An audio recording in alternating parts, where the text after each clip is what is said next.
Japón en el siglo XXI. Una exótica confusión de lo viejo y lo nuevo, de lo tradicional y lo moderno. Los impetuosos años de prosperidad se han dado la vuelta. Las viejas normas ya no funcionan. Una nueva generación busca las antiguas tradiciones y hace su propia interpretación. En la transición, Japón mira hacia atrás para encontrar un nuevo camino hacia adelante.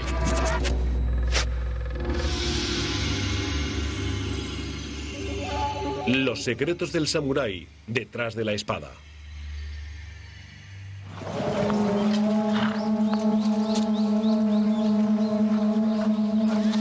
Cada año, los habitantes de Fukushima, Japón, visten sus armaduras, responden al sonido de las caracolas y se reúnen para un festival samurái.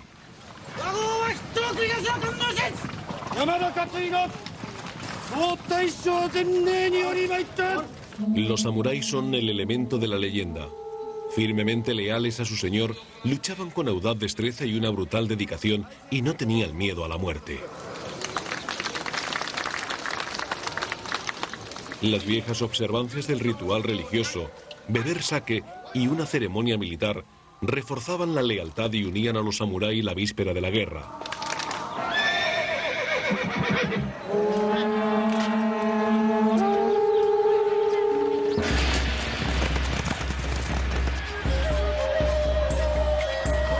Durante siglos Japón sufrió el tormento de una guerra civil, ya que cada señor intrigaba por el poder y la tierra, y los samurái, una clase hereditaria de guerreros, luchaban en encarnizadas batallas. Miles de samuráis se enfrentaron en sangrientos encuentros. Actualmente, el ganador cabalga con una bandera en lugar de con la cabeza de un general enemigo, y los heridos son trasladados en una ambulancia. En el siglo XXI, el pueblo rural de Fukushima rememora miles de años de historia y celebra lo que cree son los auténticos valores samurái: intrepidez y habilidad en la batalla. Pero en el sofisticado mundo urbano de Tokio, ¿existe algún interés por los samurái?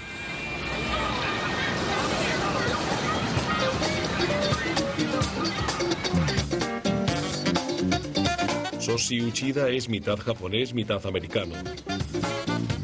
Es cinturón negro de judo y músico de jazz. El resto del quinteto es japonés, pero se conocieron en una universidad en Boston.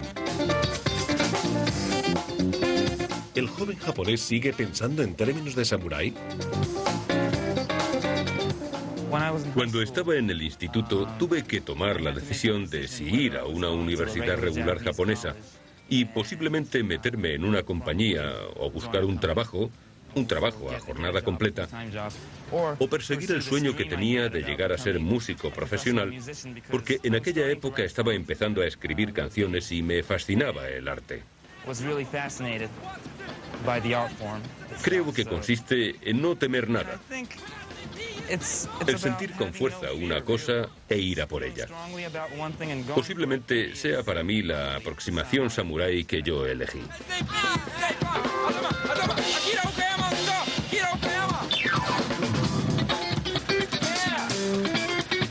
En una época de abundancia, el valor es relativo. El acercamiento de Soshi a los valores samurái es uno de los muchos del Japón moderno, pero resulta ligero comparado con la increíble brutalidad de los samurái de la antigüedad. En el siglo XIV, los campos de Japón se teñían del rojo de la sangre. Los ejércitos se batían en el campo de batalla. Miles sucumbían. La carnicería no tenía límites.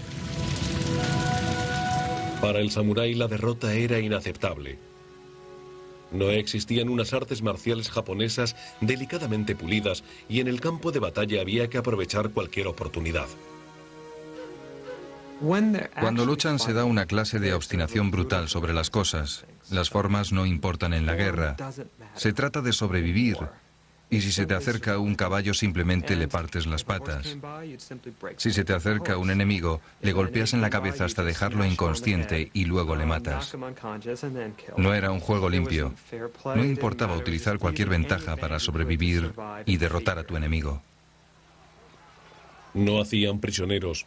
Al menos no completamente, pero las cabezas eran significativas e ilustraban cómo incluso las actividades más espeluznantes de los samurái iban a ser reguladas. Había que hacer normas. El coger las cabezas era un aspecto importante porque cuando los guerreros luchaban, necesitaban una prueba tangible que verificara una acción militar. Conforme pasa el tiempo, se empieza a ver más etiqueta. En un principio no importaba si le cortabas la cabeza a cualquier muerto, cualquier cabeza valía, pero con el pasar del tiempo surgió la noción de que solo era la cabeza de alguien a quien realmente se hubiera matado. Y más tarde, en el siglo XVI, existían unos manuales que te decían cómo examinar una cabeza y cómo saber si había sido cortada mientras la persona seguía viva o era cadáver.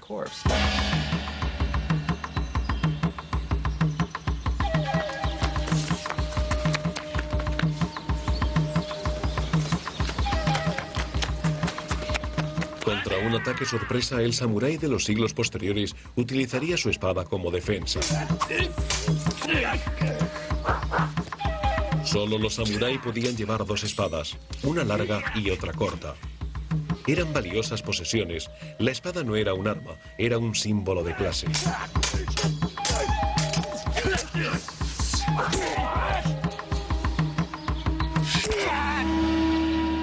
La gente ponía nombre a sus espadas y eran valiosos objetos. Por eso existe este misticismo de la espada que se convirtió en el siglo XVII, finales del XVI, en una marca o un estatus. De modo que siempre tuvo un gran significado cultural. El Japón moderno sigue alimentando esa fascinación. La espada japonesa es un icono único que se transmite a través de las épocas.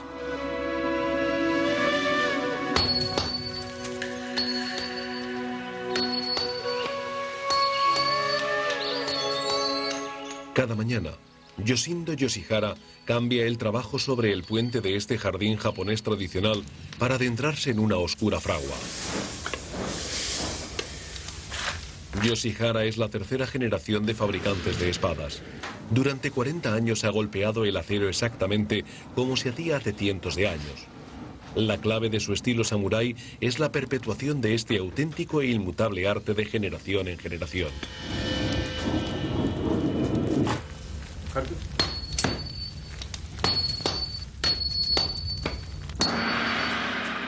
Creo que poner esfuerzo y concentración en la fabricación de cada espada sacará la espiritualidad de la espada. Mi trabajo no es divino, es el esfuerzo que yo pongo cada día lo que cuenta.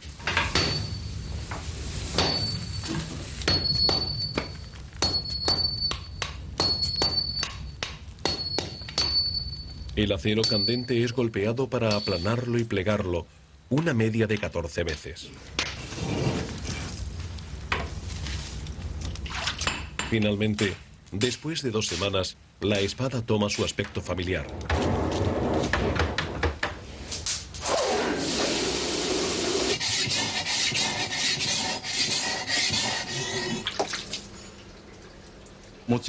Es cierto que actualmente las espadas son más una pieza de arte que un arma, pero originalmente la belleza de las espadas residía en su función como arma. El resultado es una hoja lo bastante dura como para hacer un corte en un casco de acero y lo bastante afilada como para cortar la seda. Creo que es de justicia decir que son las mejores espadas del mundo. Actualmente, las espadas de Yoshihara que alcanzan los 50.000 euros son un reconocido arte japonés, pero incluso son más que eso. Para los samurái, la espada era su alma.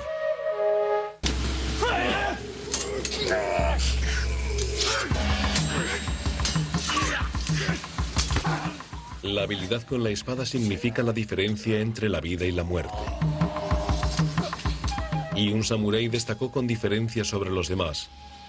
Fue denominado Kensei, el santo de la espada, y se convertiría en el samurái más grande de todos los tiempos. Se llamaba Musashi Miyamoto o simplemente Musashi. El santo de la espada, Musashi, nacido en 1584, se alzó como el samurái más famoso de la época, pero en sus comienzos era un asesino violento y brutal.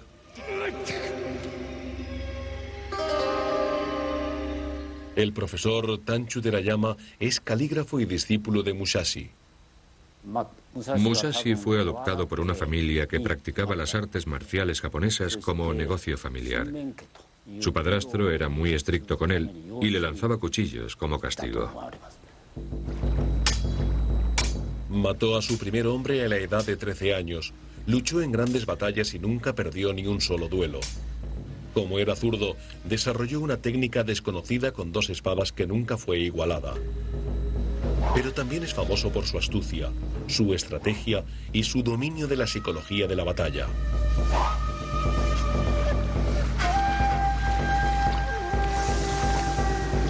Cuenta la leyenda que era un espadachín tan bueno que en una ocasión luchó contra su archienemigo Kojiro con un remo de madera. La historia nos habla de su astucia. Sabía que Kojiro usaba una espada extra larga, de modo que prescindió de su propia espada y luchó con un largo remo. Fue capaz de evitar la espada de Kojiro y de asestarle un golpe mortal.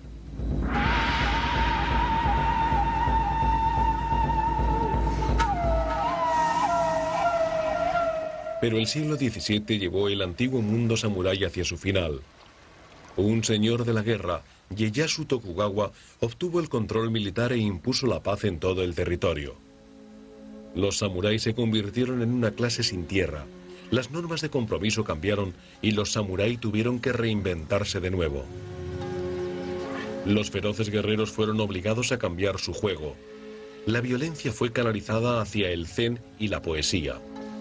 Las artes marciales fueron reguladas y transformadas en deporte. Los valores del campo de batalla encontraron nuevas salidas en tiempo de paz.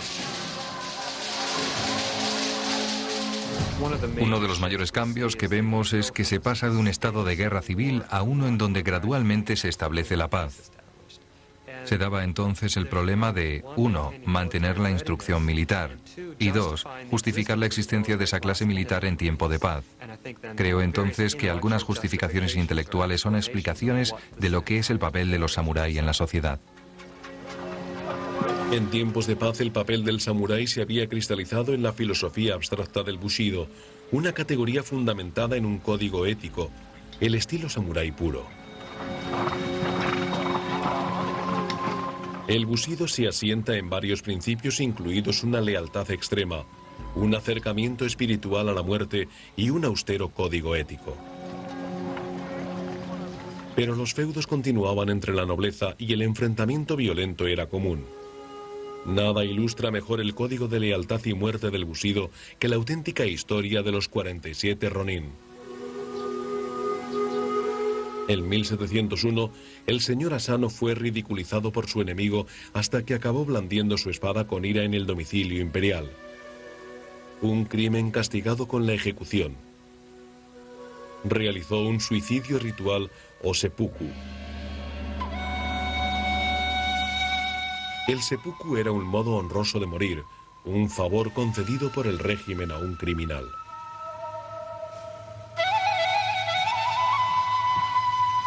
Una horrenda ceremonia en la que un hombre se abre su propio vientre. Un segundo hombre permanecía en pie con una espada en alto. La longitud del corte determinaba la extensión de su valor. Cuando no podía soportar más dolor, indicaba al segundo hombre que le cortara la cabeza. Dar permiso para que se realizara el seppuku significaba que se podía morir limpiamente y con honor. La persona que cometía un crimen y a la que se le permitía realizar el seppuku podía mantener su estado intacto entre los miembros de su familia, mientras que si eran simplemente ejecutados, todo les sería confiscado. El acto del seppuku del señor Asano dejó a sus leales samurái a la deriva sin maestro. 47 de ellos vengaron su muerte matando al hombre responsable. El subsiguiente juicio hizo temblar a Japón. Realmente causó una gran sensación. Era como la época de los juicios OJ, es decir, todos en el gobierno, en la cultura popular, todo el mundo hablando sobre ello. Los japoneses se dividieron sobre lo que debía hacerse con los 47. ¿Debían ser ejecutados como criminales comunes o debía permitírseles salvar su honor realizando el seppuku? En un sentido fue un acto para ser condenado porque tenemos un feudo. Formaban parte de un feudo y mataron a un hombre, pero al mismo tiempo actúan como si fueran el parangón de la lealtad, porque actúan para intentar explicar el deshonor en que había caído su señor. De modo que mucha gente les ensalzó por ser ese parangón de lealtad. El régimen tenía realmente un problema en decidir qué hacer, y al final decidieron permitir a esos hombres que realizaran el seppuku, lo que significaba que no serían ejecutados. No era el peor castigo. Los Ronin realizaron el seppuku el masa y están enterrados aquí, en el templo Sengakuji, en Tokio. Siguen siendo venerados por los japoneses tradicionales por su lealtad y extremado valor.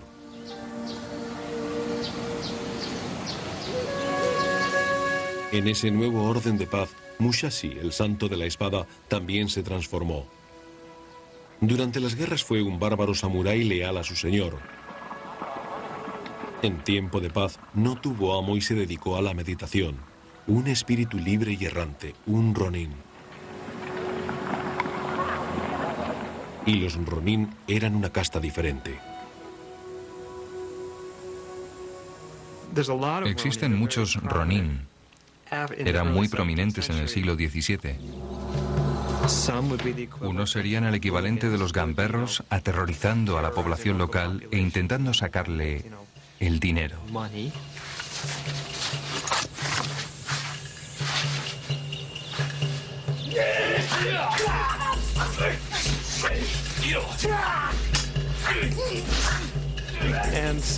Y otros se convertirían en ideólogos intelectuales, y ahí es donde vemos que encajan personas como Musashi, que realmente no están metidos en esa red con un amo, pero pueden vivir de sus ingresos tomando parte en competiciones y así sucesivamente.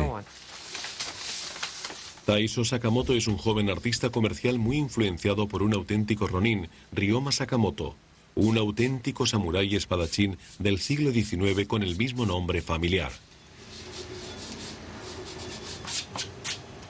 Taiso Sakamoto cree que como artista debe también seguir el estilo libre Ronin. Cuando estaba en el instituto, leí este libro sobre Ryoma Sakamoto y me sentí fascinado por el espíritu guerrero o samurái.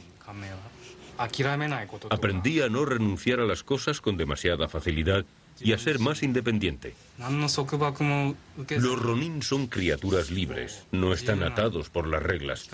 Es una vida dura, pero tienen el poder de superar los problemas. Ryoma Sakamoto fue uno de los últimos samurái. En principio un Ronin natural y duro, cambió con la edad y fundó una compañía comercial que al final se convirtió en Mitsubishi Corporation.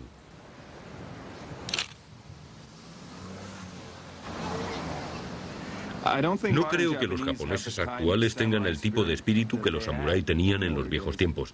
No obstante, creo que seguimos teniendo el espíritu samurái dentro de nosotros.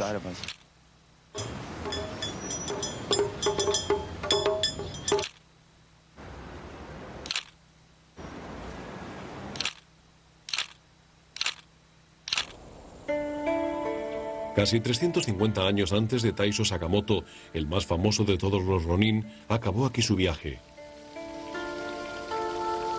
A la búsqueda de un auténtico significado, Musashi pasó la mayor parte de sus últimos años dedicado a la contemplación en este retiro budista en la montaña. Este recinto religioso tenía cientos de años cuando Musashi llegó aquí en el siglo XVII. Las laderas están salpicadas con las caras en piedra de 500 discípulos que miran bondadosamente a todo el que pasa. Uno de los creyentes que lo visitan es Michihiro Matsumoto, traductor de los escritos de Musashi. Me siento como uno de esos 500 discípulos iluminados del budismo. Aquí me siento un poco nervioso y excitado, pero ya no tengo mariposas en el estómago. Tengo el espíritu de Musashi en el estómago. Por eso me siento firme. Con 63 años, el modo samurái de Matsumoto es enseñar idiomas y artes marciales. Aprendió por sí mismo el inglés siguiendo el ejemplo de Musashi. Yo vivía de la forma que vivía Musashi y mejoré mi inglés del mismo modo que él mejoró su destreza con la espada. Me siento orgulloso de poder decir que yo fui la única persona que pasó un examen de la Embajada Americana de intérprete simultáneo y traducción de aproximadamente 12.000 candidatos, la mayoría de ellos del extranjero. Yo era la única persona que nunca había salido de Japón. Nací y crecí en Japón viviendo la vida de Musashi. Cerca del final de su vida, Musashi se retiró a esta cueva y escribió su obra maestra, el Libro de los 5 Anillos. La cueva está adornada con las oraciones de los creyentes budistas. Los 5 Anillos es la iluminación de Musashi. Influenciado por la filosofía Zen, aplicó su experiencia sobre la vida y la muerte para alcanzar el triunfo en cualquier empeño terrenal. Más que un manual de instrucción, los 5 Anillos es una guía samurái para el viaje de la vida. El primer anillo, escribió, era la tierra. El primer objetivo de un samurái en la vida es conectar con la tierra para encontrar el verdadero camino. Después, el agua. Pule tus capacidades individuales para llegar a la perfección. El viento. Estudia los modos de tus competidores. Y el fuego. Entra en la batalla contra tus enemigos sin temor.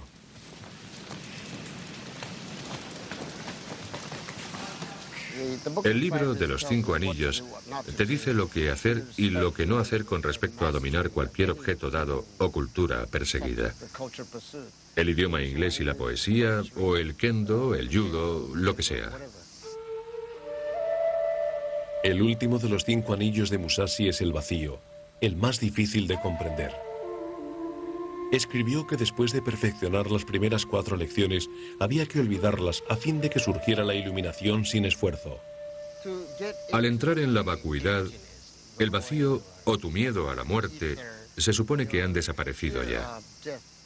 De modo que no hay nada que perder. No hay a quien temer excepto a ti mismo.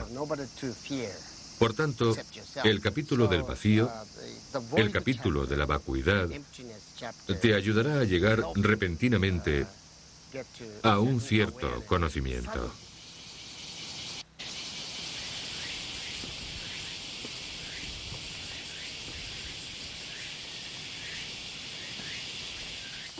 Así que, para mí, este es el lugar para un renacimiento espiritual. Para Musashi, debió serlo también. Fui a la cueva y me senté encima de una enorme roca a la entrada de la cueva, y entonces me sentí como si yo formara parte de la naturaleza.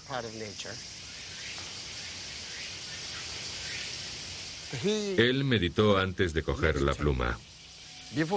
Este pudo ser su lugar de descanso final para su metamorfosis eterna, en donde escribió el libro de los 5 anillos. La paradoja de la vida de Musashi es que a través de su enfrentamiento con la muerte en el campo de batalla y de perfeccionar su técnica con la espada, fue capaz de trascender todo miedo terrenal y encontrar la paz.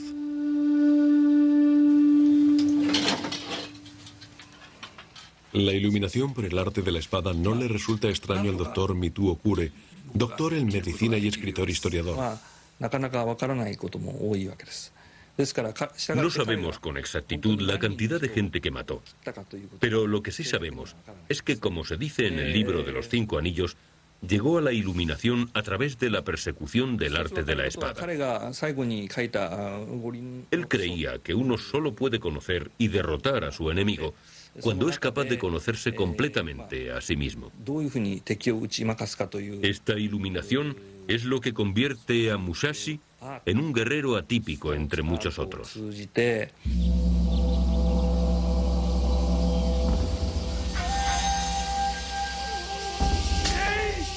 Actualmente, el legado del atípico guerrero iluminado es perpetuado por Akihiro Araki, maestro de Kendo.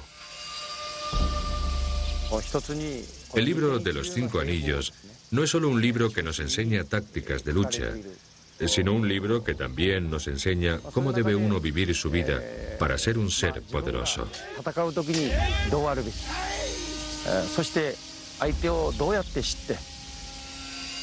Sin embargo, pasarían casi 300 años antes de que los 5 anillos de Musashi tuvieran un auténtico impacto.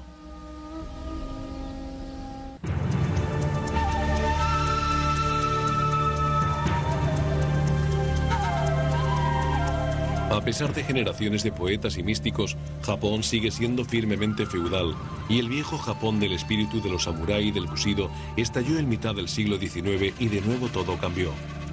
La expansión del comercio había traído los poderes coloniales occidentales y el temor a una dominación extranjera.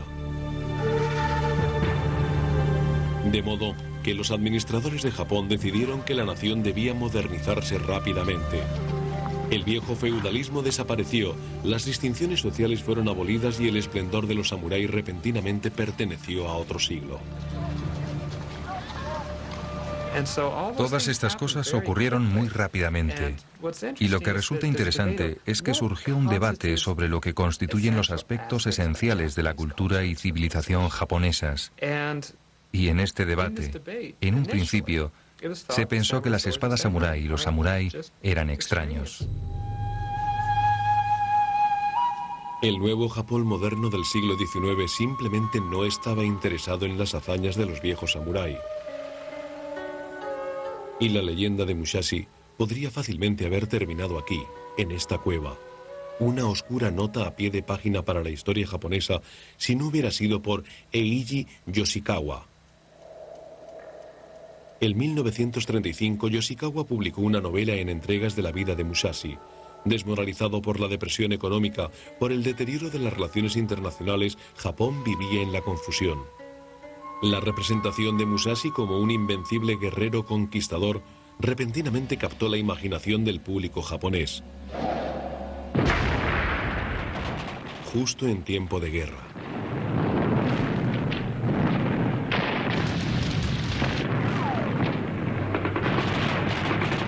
En 1937, Japón atacó China y se embarcó en la conquista de Asia. El poder militar se apropió del bushido. Los viejos valores de absoluta lealtad y desprecio a la muerte fueron resucitados. Existe una nueva concepción que no es realmente el bushido. El espíritu del guerrero y la espada son cosas esenciales de la vida japonesa y todos debemos emularlo. Cultivando esa emulación, la industria japonesa del cine se convirtió en una máquina propagandística produciendo películas de samurái antes de la guerra e incluso durante la guerra. Sin embargo, la administración seleccionó la antigua conducta samurái, manteniendo la hombría y rechazando convenientemente cualquier otra cosa. Muchos de nosotros somos conscientes del hecho de que muchos señores feudales o shogun eran bisexuales. No nos atrevemos a hablar sobre ello, es un tópico tabú para discutirlo en una sociedad moderna. En cuanto a la homosexualidad, los primeros que empezaron realmente a hablar sobre ella fueron los jesuitas, porque se sentían preocupados de lo que veían. Pero antes de eso se pensaba que era un acto normativo justificado para poderlo elegir o no.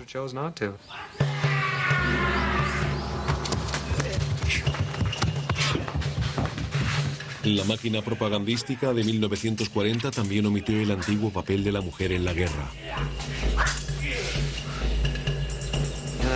Esa es otra cosa interesante, que toda la progenie de la casa familiar de un guerrero podía potencialmente convertirse en guerrero. Hay casos de mujeres que luchan también y que son prácticamente indistinguibles de los hombres, pero el cuidado de su familia era el factor determinante. De hecho, existe una famosa historia japonesa sobre Tomoe Gosen, un legendario soldado femenino conocida como un jinete brillante y un arquero mortal.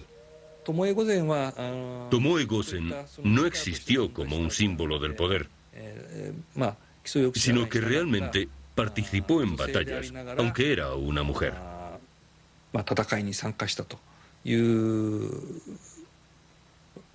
No era raro que las mujeres se armaran y lucharan en la guerra. Aquí no hay mujeres. En la Segunda Guerra Mundial de Japón, las mujeres fueron relegadas a sus hogares. Incluso el mito de Musashi fue ocultado en su envoltura. En 1942, la Marina japonesa mandó hacer un enorme acorazado y lo llamaron Musashi. El barco era tan importante para la flota que el emperador Hirohito le hizo una visita.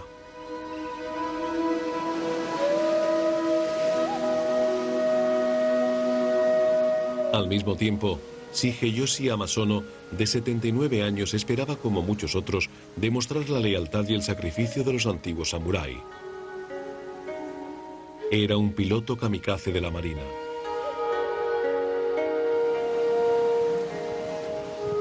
Hoy mira la bahía en donde en 1941 observaba a los pilotos japoneses practicar las bajadas torpedo a bajo nivel como preparación para Pearl Harbor. Pero 4 años después, la situación era desesperada y los militares retrocedieron a un antiguo pilar del Bushido, la muerte honorable. Se ordenó a los pilotos que lanzaran sus aviones cargados de bombas contra los buques de guerra de los aliados. Y todos los antiguos ritos fueron de nuevo recuperados en el momento crucial de la guerra. Beber sake y una ceremonia religiosa antes de despegar hacia una muerte segura.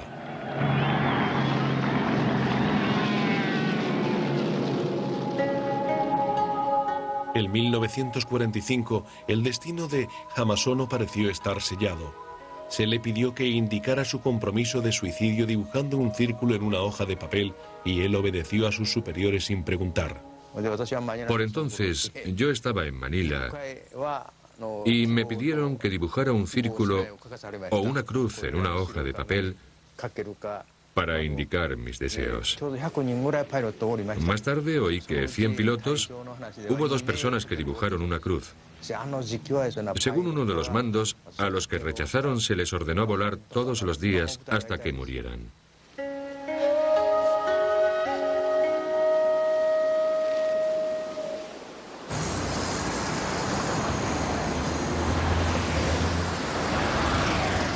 Después de la Segunda Guerra Mundial, las corporaciones japonesas se convirtieron en el establishment y también retomaron el espíritu samurái. Pidieron lealtad absoluta a sus empleados y la tuvieron. Como los samurái de la antigüedad, los trabajadores lo dedicaban todo al trabajo. Los japoneses son callados y obedientes. 300 años de educación han hecho de ellos un pueblo que nunca se rebela contra sus superiores. Incluso tras la Segunda Guerra Mundial, esa clase de estructura mental apenas cambió. Actualmente, ¿cuál es la moderna encarnación del espíritu samurái entre los niños del Japón corporativo? Primera parada, las librerías de Tokio, en donde Musashi está realizando un gran regreso. Ahora es un héroe de cómic con el aspecto de una estrella de cine y unos elementos más. En esta ocasión su damisela en peligro, desnudez, villanos diabólicos, armas fantásticas y violencia gráfica. La página impresa abre camino al nuevo samurái, un guerrero con una diferente bolsa de trucos. Desaparecen los soldados ferozmente leales. Llega el superhéroe. No tiene maestro, es un ronin que busca el mal y endereza los errores del mundo.